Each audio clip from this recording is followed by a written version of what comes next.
चलिए, आज जीएसटी की कुछ इम्पोर्टेंट बातें हैं, वो आपके साथ में शेयर करूँगा। सबसे पहले GSTR 1 जो इस मंथ अपना फाइल होगा, GSTR 1, उसमें जो आप सेल्स का जितने भी बिल यहाँ पे सबमिट करते हैं, उसके साथ साथ में आप सेल्स अपना सितंबर महीने का आपको सेल देना है, जिसकी लास्ट डेट है 5 तारीख। जितने भी जीएसटी के मेरे क्लाइंट हैं, वो सभी 5 तारीख को आपका सेल्स का डेटा ऑफिस में देंगे। और उसके साथ साथ आपका जितना भी आईटीसी है, आईटीसी यानी परचेस, आप जो भी आपने परचेस किया है उसका एक भी बिल मिसिंग नहीं होना चाहिए, क्योंकि आईटीसी में से माइनस करके बाकी की टैक्स लाइबिलिटी जो होती है वो आपको भरनी रहती है। तो 5 तारीख लास्ट डेट है। ऑफिस में सभी क्लाइंट को आपका सेल्स का डेटा देना है। उसके साथ साथ जितने भी परचेस के बिल है, जितने भी परचेस के बिल है, एक भी बिल मिसिंग नहीं होना चाहिए, क्योंकि ये आपका रिकॉर्ड है। और जब आपका असेसमेंट होगा तब वही आईटीसी डिपार्टमेंट कंसीडर करेगा जो आपके पास में अवेलेबल है। कितने क्लाइंट आते हैं, परचेस के बिल 2 महीने, 3 महीने, 4 महीने के बाद देते हैं। तो हम इस मंथ से जो भी आपका आईटीसी है उसको रिकंसाइल करेंगे जीएसटी पोर्टल के साथ, टूबी के साथ। टूबी में जितने भी बिल शो हो रहे हैं उसकी हार्ड कॉपी मेरे को चाहिए, आप समझे। तो नंबर 1, सेल देना है, सभी पे आपका साइनिंग होना चाहिए। जितने भी बिल आप दे रहे हो साइनिंग होना चाहिए। अभी जो लोग हाथ से बिल बना रहे हैं, जो लोग हाथ से बिल बना रहे हैं, उसमें जो इनवॉइस नंबर है वो प्रिंटेड होना चाहिए। जो लोग हाथ से बिल बना रहे हैं उस पे जो इनवॉइस नंबर है वो स्टैंपिंग होना चाहिए। स्टैंप आता है नंबरिंग का, आप प्रिंटर वाले के पास जाओ, प्रिंटिंग वाले के पास जाओ, उसको स्टैंपिंग करवाओ। जो भी आपका सीरियल नंबर चल रहा है वो इनवॉइस पे स्टैंपिंग होना चाहिए, नहीं तो डिपार्टमेंट उसको डिसअलाउ करेगा। और जब डिसअलाउ करेगा तो आपको आगे चल के फ्यूचर में बहुत प्रॉब्लम होने वाली है। तो सेल्स के बिल लास्ट डेट 5 तारीख, उसके साथ साथ इनवॉइस आपके जो जितने भी परचेस है वो बिल, और उसके साथ साथ बैंक का स्टेटमेंट चाहिए। जिन भी क्लाइंट ने, जीएसटी क्लाइंट ने, जिन्होंने अभी तक अपना बैंक का स्टेटमेंट नहीं दिया है, वो अप्रैल महीने से, अप्रैल, मई, जून, जुलाई, अगस्त, सितंबर, अप्रैल से सितंबर तक का बैंक का स्टेटमेंट भी उसके साथ में ही आपको जमा कराना है। कोई भी क्लाइंट खाली हाथ नहीं आएगा, सेल्स उठा के नहीं आएगा कि भैया ये रहा हमारा सेल्स, नहीं, मैं उसको कंसीडर नहीं करूँगा, वापस भेजूँगा। और जो करूँगा आपके भले के लिए ही करूँगा, उसमें आपका फ़ायदा है। तो मेरे को सेल्स के बिल चाहिए। और जिन्होंने भी जो खुद से बिल बनाते हैं, मैन्युअली बनाते हैं, वो इनवॉइस नंबर पे स्टैंपिंग करवाएंगे। सिक्का आता है नंबरिंग का, वो सिक्का आप डालो, ठीक है। तो सेल्स का बिल, परचेस का बिल और बैंक स्टेटमेंट कब तक का? सितंबर महीने तक का। नहीं दिया है तो अप्रैल से सितंबर तक का। ये सारे डॉक्यूमेंट आपको लेने हैं, चेक करना है। उसके बाद हर एक सेल्स पे के बिल पे आपका साइन होना चाहिए और आपको ऑफिस में सबमिट करवाना है। 5 तारीख लास्ट डेट है। और जीएसटी के अंदर अगर बिजनेस करना है तो सीरियसली रहो, नहीं तो लग जाओगे।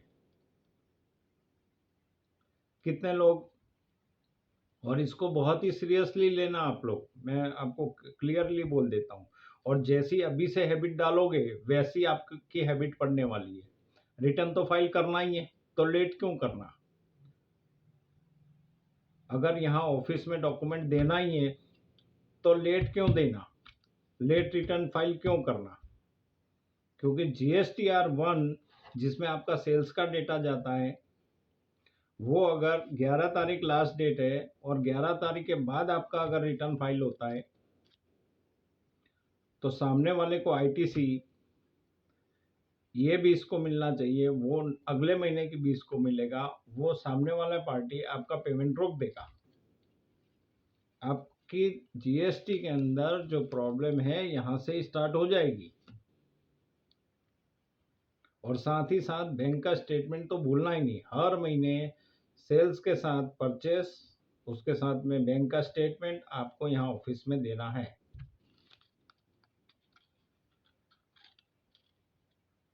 5 से 6 नहीं हो, क्योंकि हमको भी काम करने के लिए समय चाहिए होता है और एक एक चीज़ों को बारीकी से चेक करना होता है, बाद में उसको रिकनसाइल करते हुए बाद में GST में हम रिटर्न फाइल करते हैं। तो आपका काम सही हो, उसलिए जितना हो सके जल्दी से जल्दी सेल्स, परचेस, एक भी बिल मिसिंग ना हो, और बैंक का स्टेटमेंट आपको इस मंथ और आने वाले हर एक मंथ में इसी तरह आपको डॉक्यूमेंट 5 तारीख को देना है। सर आपका फ़ोन ही नहीं आया, मैं भूल गया, मैं काम में बहुत बिजी था। तो आप एक बात समझ लो, 100 पर ही GST को आपको रखना पड़ेगा। कितने लोग कहते हैं पेमेंट नहीं आया, पेमेंट नहीं आया, मैं क्या करूँ GST? आप प्लानिंग करो ना। मैं खुद भी एक कंपनी चलाता हूँ और आज मेरे को जहाँ तक याद है कि 2017 में GST आया, तब से आज तक 20 से 21 मेरा रिटर्न फाइल नहीं हुआ है, क्योंकि हैबिट है। जैसी आप हैबिट डालोगे वैसी ही आपकी हैबिट पड़ेगी। कितनी पार्टियां हर महीने 3 से 4 दिन लेट भरती है, क्योंकि वैसी हैबिट आपकी पड़ जाने वाली है। आप 3 से 4 दिन पहले, और इसका इफेक्ट आपके बिजनेस पे होता है, अभी नहीं। जब आप कहीं पे भी जाओगे, ऑर्डर के लिए जाओगे, काम के लिए जाओगे, तो सामने वाला जो बंदा होता है पहले आपके GST को सर्च मार के देखता है और आपके रिटर्न्स पे उसकी नज़र जाती है। अगर आप GST में क्लियर नहीं हो, हर महीने 4 दिन, 5 दिन, 6 दिन लेट भर रहे हो, तो मार्केट में आपके ऊपर ट्रस्ट कौन करेगा? तो ये एक रीज़न है, अच्छे व्यापारी आपके साथ नहीं जुड़ेंगे। आप समझो मेरी बात, ये एक रीज़न है, अच्छे व्यापारी आपके साथ नहीं जुड़ेंगे। और जो फालतू होंगे उनका आप काम करोगे तो आपको पैसा नहीं देंगे, तो क्या होगा? कंडीशन वर्स होती जाएगी आपकी। इसीलिए अच्छे लोगों के साथ बिजनेस करना है। आपने कहीं से माल परचेस किया, उसने ITC नहीं भरा, आपने तो उसको पेमेंट कर दी, तो आपको भरनी पड़ेगी। मेरी क्या गलती उसमें सर? मैंने तो उसको माल खरीदा, पेमेंट तुम्हारी गलती है क्या? तुम्हारी गलती है? अच्छे लोगों के साथ बिजनेस करो। मैं कैसे जान लूं कि वो अच्छा आदमी है कि नहीं है? तो GST की स्ट्रेटेजी उसकी खोलो और देखो वो आदमी टाइम टू टाइम रिटर्न भरता है कि नहीं, और सामने वाला भी सेम आपके साथ वही करेगा। लाखों का है, 50,000 का है, लाख का है, 1 करोड़ का है, आप ऑर्डर के लिए जाते हो, तो सामने वाला आपका क्या देखेगा? रिटर्न्स देखेगा। और ये रिटर्न्स, आप जाओ कहीं भी लोन के लिए जाओ, 1 साल का GST का आपसे डिटेल मांगेगा, आपके रिटर्न्स की कॉपी मांगेगा। क्यों मांगता है वो? कि आप GST में कैसे हो, आपकी कंपनी की जो प्रोफाइल है ना, वो डिपेंड करता है, जो आपका कंपनी का जो स्टेटस है ना, आपका जो स्टेटस है ना मार्केट के अंदर, काम के अंदर, वो डिपेंड करता है आपके रिटर्न्स के ऊपर। वो चाहे लोन्स हो या मार्केट में आपकी इमेज हो, आपकी कंपनी की इमेज हो, वो सब चीज़ें डिपेंड करती हैं। सर आपके वहाँ से तो फ़ोन ही नहीं आया। हम भैया आपको हर महीने फ़ोन नहीं करेंगे, आपको ये जो लेक्चर दिया जा रहा है फ्री ऑफ फंड में, ठीक है, और आपको जो बताया जा रहा है वो आप अवेयर हो जाओ, उसलिए आपको समझाया जा रहा है कि हर महीने की 5 तारीख को सेल्स देना है, परचेज देना है और बैंक का स्टेटमेंट देना है। और एक बात है जो काफ़ी बार मैंने बोली है, पंच भी दिया है उसके लिए, कि सर मेरा जो नंबर है ना वो घर के एड्रेस पे है। तो भैया आप बिजनेस कहाँ कर रहे हो? इंजीनियरिंग जॉब वर्क है, इंजीनियरिंग वर्कशॉप है, घर में होगा क्या? नहीं होगा। तो आपने जो घर के एड्रेस पे आपका जीएसटी नंबर लिया है तो घर पे बोर्ड लगा लो, जीएसटी का सर्टिफिकेट है वो चिपका दो, और जहां पे भी आप बिजनेस कर रहे हो वो आपका प्रिंसिपल प्लेस हुआ, एक एडिशनल प्लेस हुआ जहां पे आप बिजनेस कर रहे हो।